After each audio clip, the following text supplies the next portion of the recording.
It's a great pleasure. Thanks for the idea of having Cape Town conversation.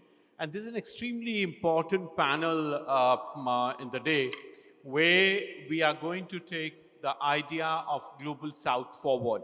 And our concept and idea that has come up is largely in terms of how we look at this engagement that has already been discussed since yesterday.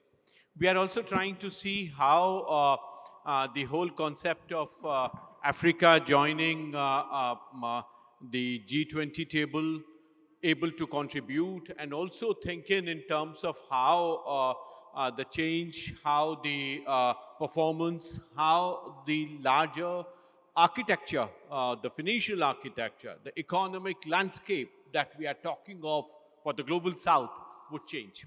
And as we know, at this point, roughly two-thirds of the global population is covered by G20.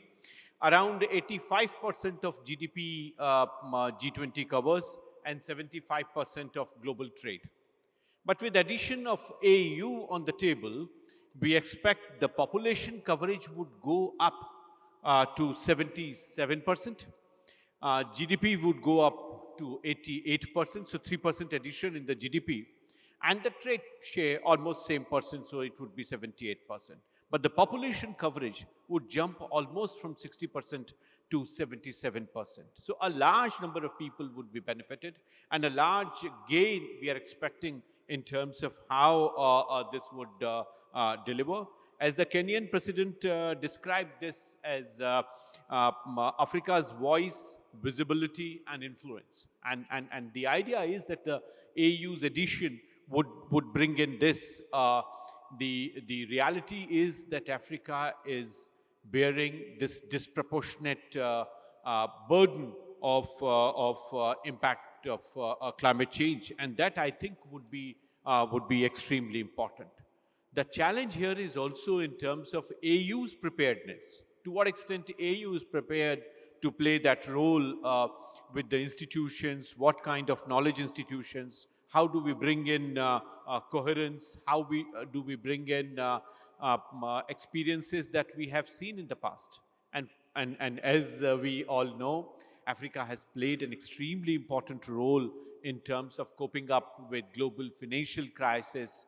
The C10 that came up had the Central Bank of West African States and the Central Bank of Central African States, supported by AFDB, the Economic Commission of Africa, and also the African Union Commission. So there have been institutional support mechanisms which have strengthened Africa's ability to handle the global challenges, opportunities, and that I think is important in terms of how we look at the new opportunities that are there.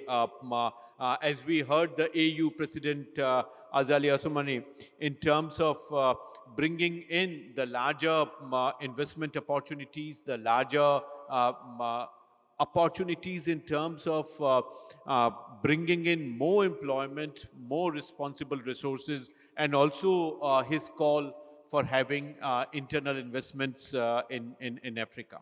So G20's focus on Africa, G20's ability to bring in the challenges, the changes that we are looking at, and how we see this opportunity going to contribute in terms of this new addition on the big table of G20, where AU was already especially invited international organization, but now they would sit in full swing as member of the sort of community which is deciding on several different dimensions and providing direction in terms of how we go forward. So I have extremely accomplished panel today that brings in fantastic insights in terms of how we go forward. What are the options they see in terms of bringing in the opportunity right at the door of each of the 54 member organization? How do we bring in coherence? And what kind of preparedness is required for next 2 to 3 years as we see the G20 presidency moving from India to Brazil. We just did the handing over ceremony for the T20, the Think 20. And then, of course, the presidency coming to South Africa before it ends up in the United States of America. So I think with this excellent panel, let me bring in Professor Sarah, who has been thinking about the issues which are of great significance in terms of her own ability to see the dimensions of engagement as former Commissioner of Human Resources, Science and Technology for African Union, and somebody who has seen AUs working very closely, somebody who has been looking into the way these challenges are to be addressed and how we can bring in a more coherent voice on G20 from African Union. So, Professor Sarah, over to you. Thank you very much. I stand on existing protocol. Good morning, everyone. Indeed, as the theme of this plenary session says, time for Africa, AU in the G20. Now, given my experience, I believe that the G20 within the African Union has, and as we have moved from the presidencies from India to Brazil, and we'll come to South Africa in 2025, what can we expect in these 3 years of consecutive global South presidencies before the USA? So the first thing I want to say is that African Union's G20 benefits are enormous. And joining the G20, because I was very lucky to listen to the Minister of Foreign Affairs when she was speaking, and I think she has already echoed all our ideas and what we need to do. I think her conversation, her speech was frank and actually nails the points that we need to look at. So, distinguished ladies and gentlemen, what do we expect? What do we want? What can we see? How do we move forward? Collaboration among African Union and regional blocs present opportunities to address key issues for the continent's development, be it economic integration, infrastructure development, and coordinated efforts on healthcare and education can amplify impact, particularly in science, technology, and innovation. I use the word science, technology, and innovation because I believe that these factors are the threshold on any economy or country's development. When we speak of Agenda 2063, the Africa we want, it is that vision of an integrated, prosperous, and peaceful Africa driven by its own competent and skilled citizens. How do we go about this? Without solidifying our foundation in education, in science, in technology, and in innovation. Beyond this, shared strategies for conflict resolution and fostering good governance is important because where there is no peace, there will be no sustainable development. So additionally, we need to leverage technology for sustainable development and fostering intra-African trade, and this can actually contribute significantly to the continent's growth. But speaking about that, we also need to walk the talk, going beyond rhetorics. The African Union needs also to take responsibilities of what they need to do as Africans first, and then what they need to do collectively in the spirit of Ubuntu, that I am because you are, when they come to the G20. And that is the African Renaissance that we are talking about. So, as Her Excellency did say, she said it very well, that Africa needs to have its own, is it G20? Africa needs to have its own African aid and above that. So the G20 will give us the opportunity for us to fulfill our dream on the African continent, as well as the G20 fulfilling its own focus on inclusivity. And that is what African participation will bring. Then beyond this, the other thing that we need to look at is Africa working collectively in leveraging its new status within the new membership that it has.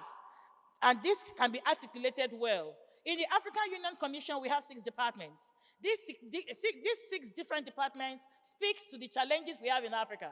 And they are there to coordinate efforts and strategies and policies that will leverage or bridge the gap concerning these various areas that we face challenges. And it needs to be contextualized and domesticated, because from one region to the other, from one country to the other, it is not the same story. So we have departments like the agriculture, rural development, blue economy, and sustainable development.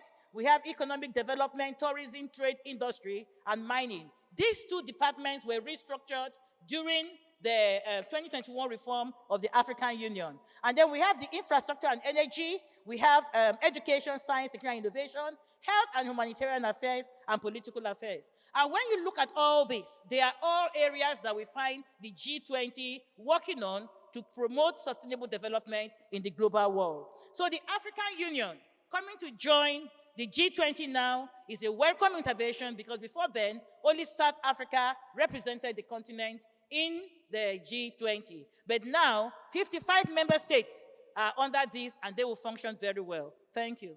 Thank you. Thanks a lot, Professor Sarah. Excellent articulation in terms of how the 6 departments within AU would take forward the agenda that you have outlined. I'm so glad that you have emphasized on science, technology, and innovation. You have emphasized on education, and you have emphasized on sustainability. I think they are absolutely important dimensions in the Sherpa track. And as you know, in G20, the other track, which is extremely important, is the finance track. And how do we bring in finance track there, I think is absolutely important for us to take it forward. But I would come back to you on this issue later as to how finance track can be taken in the African Union's performance. But here is someone who has seen it very closely, and Saeed, I'm looking at you in terms of how you are advising and taking forward the working as you work very closely with the chair and the president. So your idea in terms of how the Pan-African network of think tanks, you have been very closely involved. You have also been very closely involved in terms of the performance of the African Union.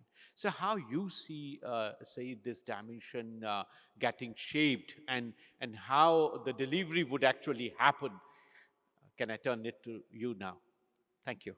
Thank you very much, Mr. Moderator, and good morning, everybody. I'm very pleased to be here, and thanks to ORF for having me again on this very important discussion.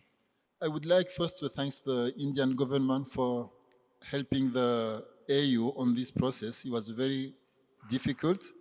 But before that, I have to remind you that this process starts with many other previous chairpersons, where there was President Cyril Ramaphosa, President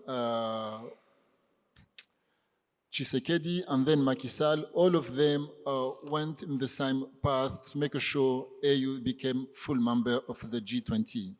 So for Comoros, it was something, our president from the beginning on day one, he said, we have to make sure it's happen.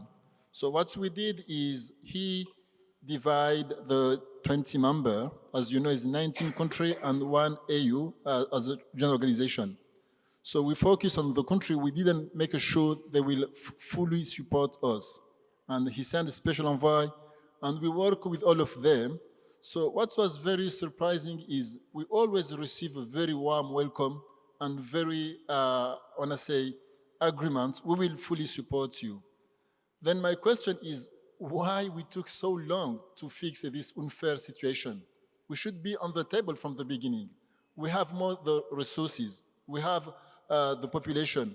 We have the thing that fuel the global economy, but we're outside of the table. So now we are inside. There is many stakes remaining. Among them is, first, we Africans need to make sure who will sit on the table. Because as you know, the commission is itself, the president is elected for 4 years, and the chairperson is just appointed for 1 year.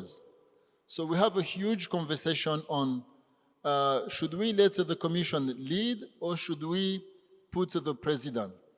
And I remember having the conversation with my president, the advisor around him while telling him, we think it should be the president because it's more important. But our president answered us, no, we don't need the president and we don't need the president of the commission.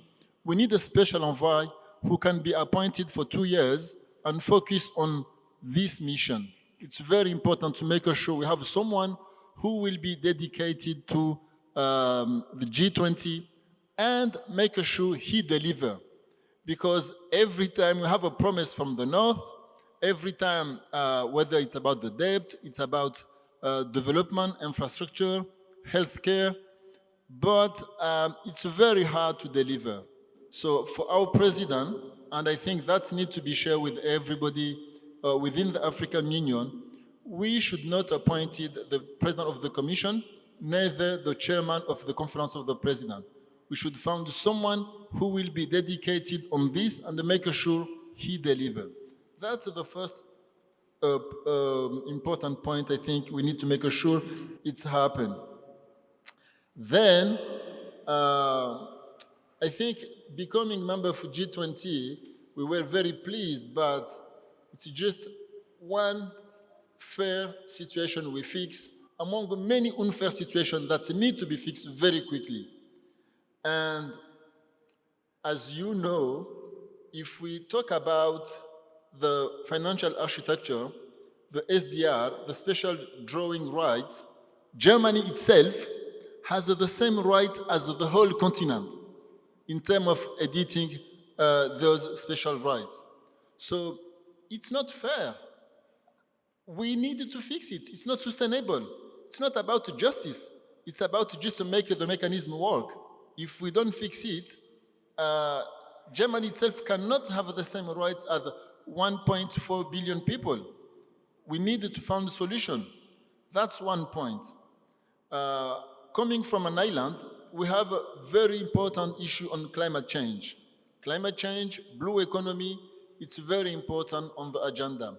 And as you said, how we Africans can change the global agenda and make sure the agenda is work for the whole world, but also work for Africans. That's why we fought for that. We fought to make sure we will be heard, and not only heard, but also put in practice the issue of global climate change, because we are the first one suffering from that. One of the ideas that we put on the table is why we don't create a bank for climate change, bank for disaster. We are the one who are suffering most of on the climate change, on natural disaster. Kenya itself proposed to host this bank and is working on mechanism that African country can contribute, but also we need also donors and other people to put on the table some funds to make sure we have a specific mechanism that can be very quick, very efficient for African country facing climate change. And then one of the big challenge remain the Security Council. It cannot continue anymore. The last time President Biden went to India and declared he will pledge for changing the situation, making sure India became member of the Security Council. That's a good idea, but he was saying that because of China. And we Africans, we also need to be on the table, and we need to make sure we change the global governance. So, of course, we heard Her Excellency Minister of Foreign Affairs from South Africa saying previously, many Western countries are very happy to go in Zambia, Congo, or Tanzania for raw materials. But this situation needs to change. You need the raw materials, so please, let's sit down and talk about how we can build the factory in Africa and make sure the job and the value add is from the continent. So those are some key questions we need to challenge and make sure we deliver on this. Thank you. Thank you. Thanks a lot, Said. Big hand to him.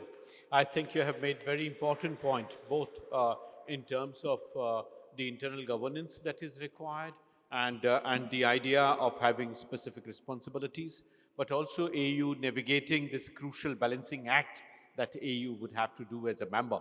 And I think this would be absolutely important. Friends and colleagues, as we know, the Egyptian Center for Economic Studies has emerged as one of the major think tanks in the region. And as AU prepares for this new role, think tanks and research institutions have a major responsibility. Dr. Latif, we are extremely delighted to have you with us as Executive Director of this very important research institution.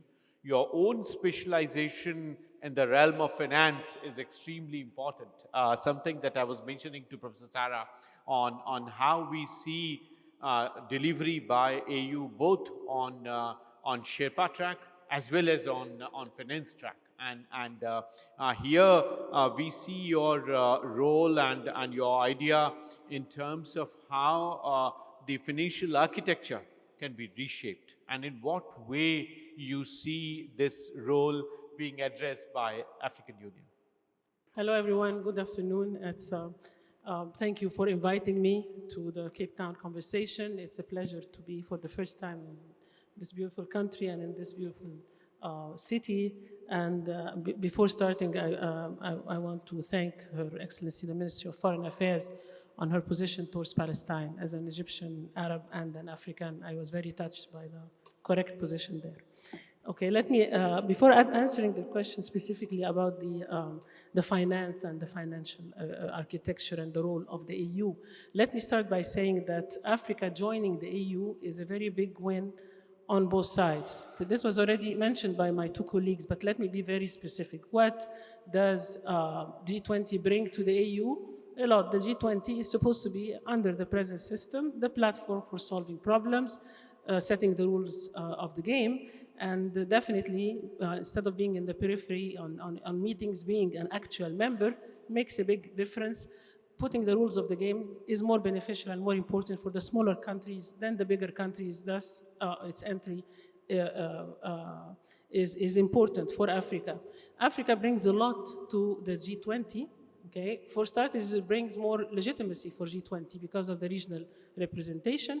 It brings a young population, which means a huge consumer market, and this in itself is a magnet for supply chain investments. It also brings richness in minerals, which are necessary for achieving the green transformation in the world.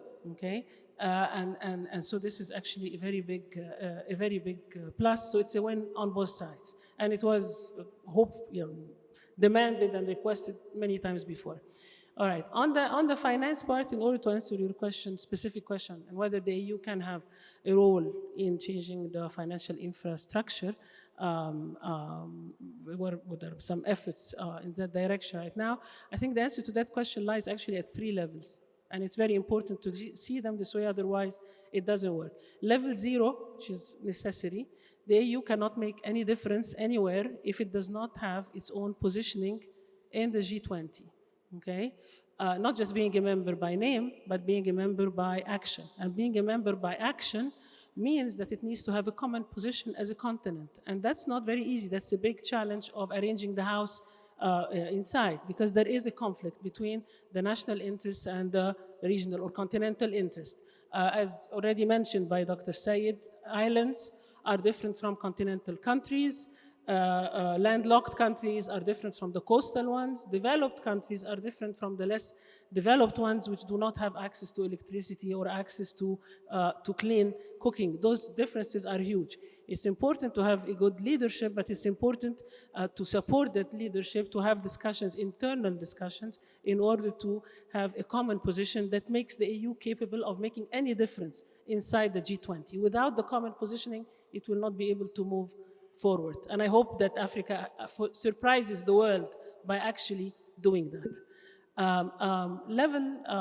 This was level 0, all right? Level 1, if you want the EU to make any difference in the financial infrastructure, it has to be relieved from its foreign debt burden. It has a huge foreign debt burden, all the countries there.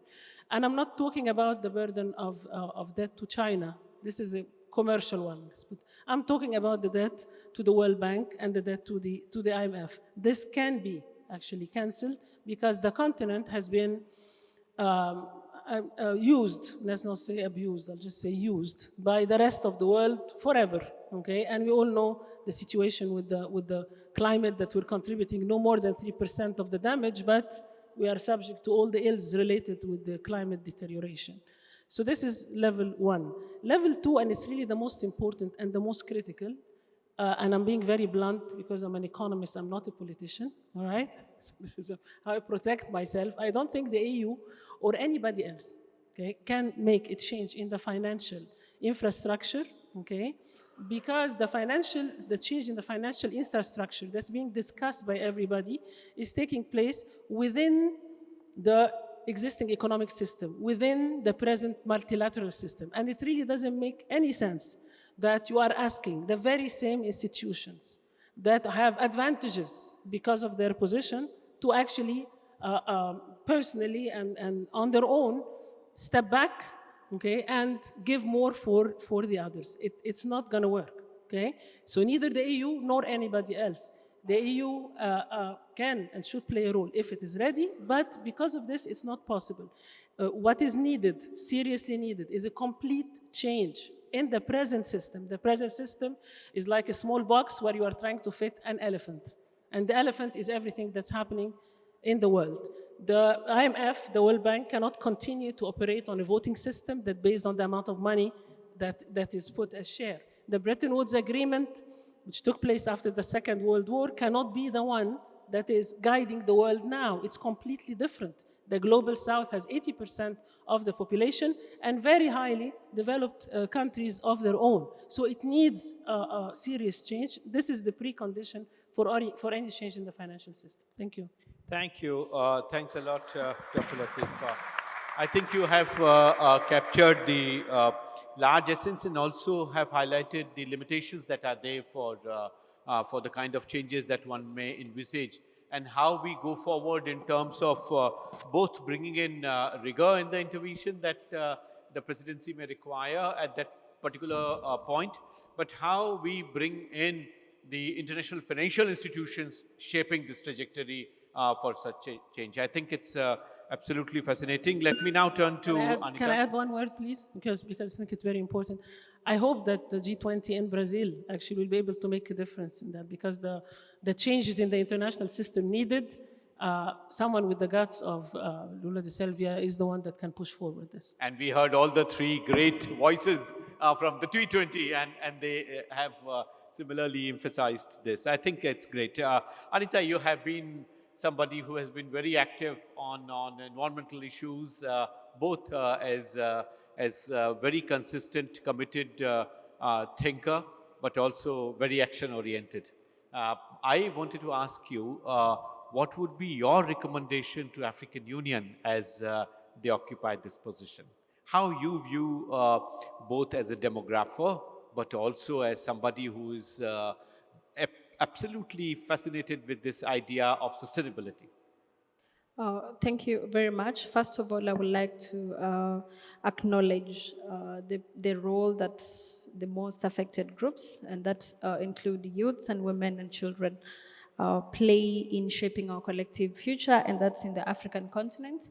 From the speech that we had today from Her Excellency, the Minister of International Relations in South Africa, she really talked much about the role of young people and how the African continent is rich with the youthful population. And I think for me is to also say that most of the times we stop at calling the most affected people victims, but then we forget that they don't stop at being victims of climate change, but are also at the forefront in providing solutions. Looking at the AU, I think for me it's more of, there's a quote that says, don't ask what your country will do for you, but ask what you can do for your country. And in this case, I will speak about the role of young people in also supporting the AU in achieving climate commitments at the G20.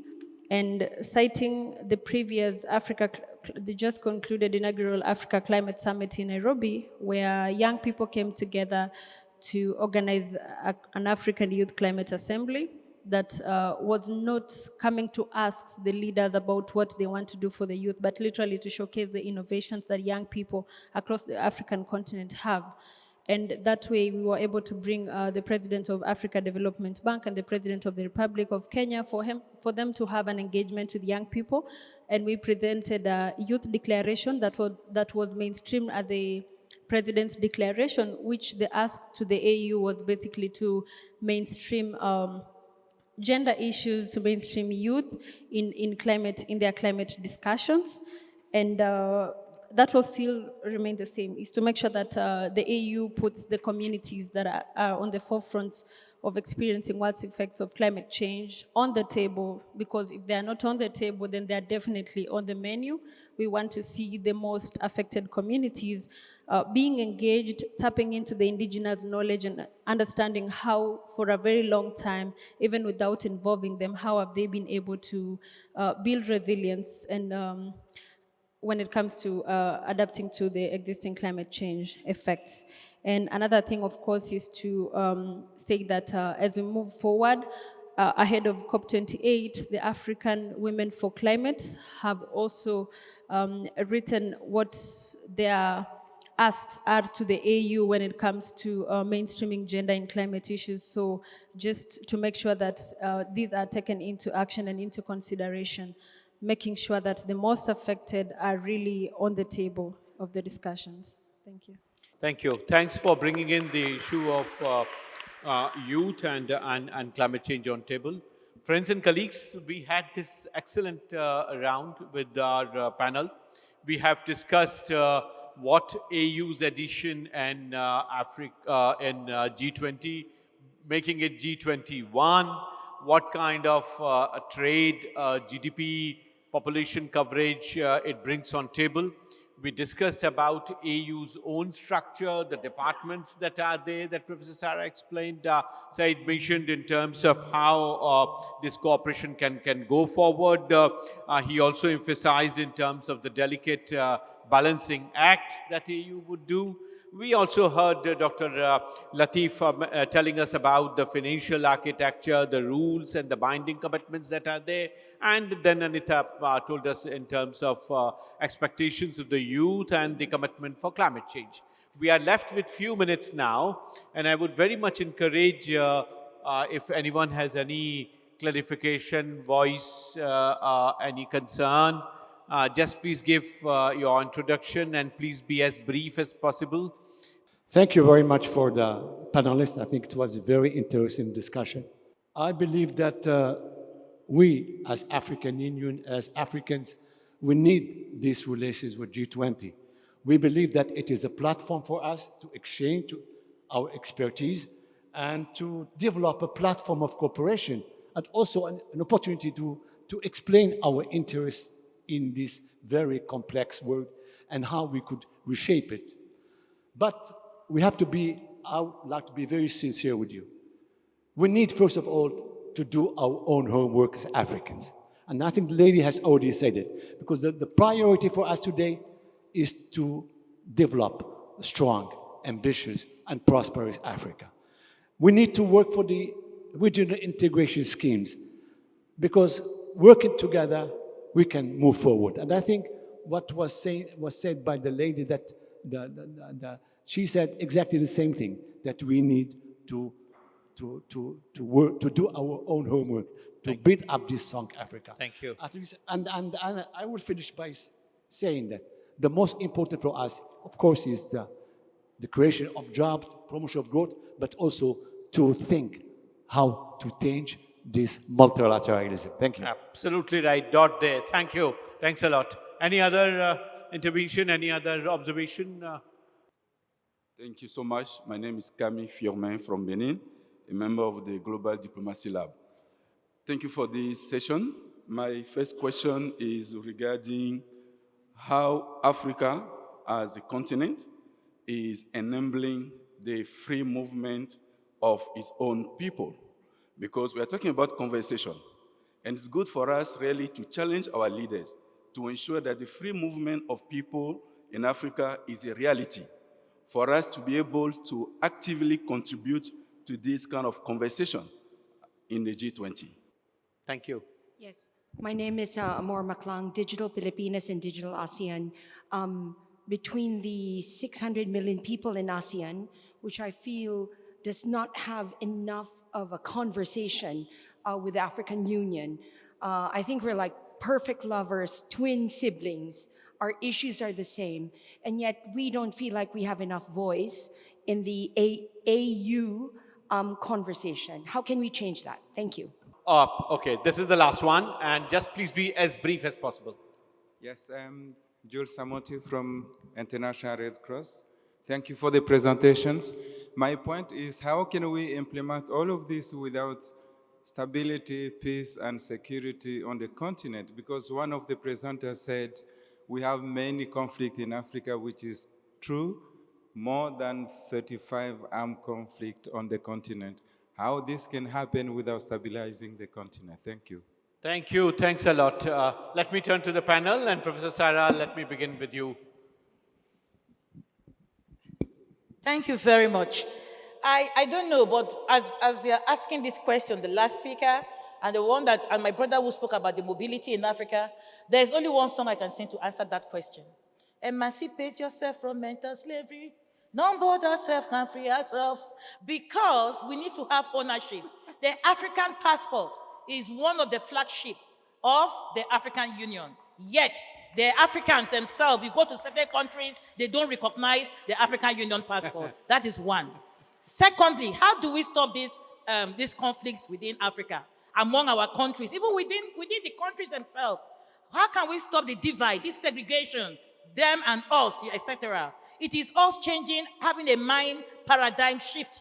Our leaders having ownership, speaking the talk, walking the talk, and going beyond rhetorics. Not lip service, not eye service, but action on the ground, changing the lives of people. It is very, very important. It is Achebe that says that we need to see where the rain started beating us. Because if we do not ourselves diagnose our issues, there is no doctor that will diagnose it for you. You have to speak the truth, transparency, accountability. That is the only thing that can give us that vision of the Africa we want. That integrated, prosperous, and peaceful Africa. And that peacefulness, a man that is hungry will never be peaceful. Give our youth employment, and then they will no longer hold the guns. Silencing the guns is not holding the guns. Silence their hunger. Silence unemployment. Silence the different gender infrastructure within the country. And then we'll be able to realize the African dream. Thank you.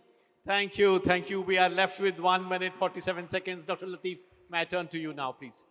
Yes, I just want very quickly to comment on the very last question, saying that there are lots of conflicts. What are the solutions? I think there is a very important role that has to be played by research in Africa to find solutions. Research that compares, quantifies the benefit from balancing things to, in comparison to looking at your narrow national interest only. This requires serious research by think tanks. That's not happening. The continent is overstudied and understudied at the same time, and most of the studies are done by outsiders and not by its own people. So it's a key issue. And as long as we are going to keep on playing on the financial issue within the system, we are dealing with the symptom of the problem, not the core, so it will never be solved and it will never be fair. Thank you. Thanks, Dr. Latif. Anita, any quick response on any question that you heard? Any reaction, any further idea? As we continue to speak about the power of young people, let's not just stop at speaking about it, and let's not use the young people to tick a box that they were present in this place, but let's literally make sure that we meaningfully engage and tap into their power. Thank you. Thank you, Anita. Thanks a lot. Saeed, the major responsibility comes to you. The first question in terms of how do we bring in more momentum to our homework? And that's the question that you started with when you made your comments. Let me turn that question to you, please. Thank you very much. I think it's an open conversation. The AU itself do its best to make sure African citizens are involved, whether through the regional organization or the continental organization. So think tanks and this kind of gathering help to produce knowledge and ideas that help the continent and the organization to move forward. One thing's on, should we wait to make a peace before we develop the continent? I would like to tell my brother, it doesn't work like that. We try to do everything at the same time. We don't have the luxury to wait until we reach a peace and then we can develop the continent. It's a spreading in the Sahel, in the horn of the continent, and we do our best to make sure we silence it again. At the same time, we fight for the called justice, global governance. So the tasks are huge, and we have to continue. Thank you. Thanks a lot, Said. There is no scope for me to summarize, but certainly, Said, I think you have helped me in terms of capturing the essence, in terms of what homework is required, with almost 12 working groups in G20 and equal number of engagement groups. Both Dr. Latif and Professor Sarah have emphasized in terms of bringing in more gravitas to our preparation. As you, Professor Sarah, very rightly mentioned, that we need technical people to come in. And there is this huge intellectual base that Africa already has. Dr. Latif, you emphasized on heterogeneity across countries, coastal countries, landlocked countries, and many other dimensions that you spoke of. We would need to collate their energies, bring in the gravitas for this larger performance that Anita was expecting for youth and on climate change. So a big hand for my panel, and I hope we have done good on time as well, Shub.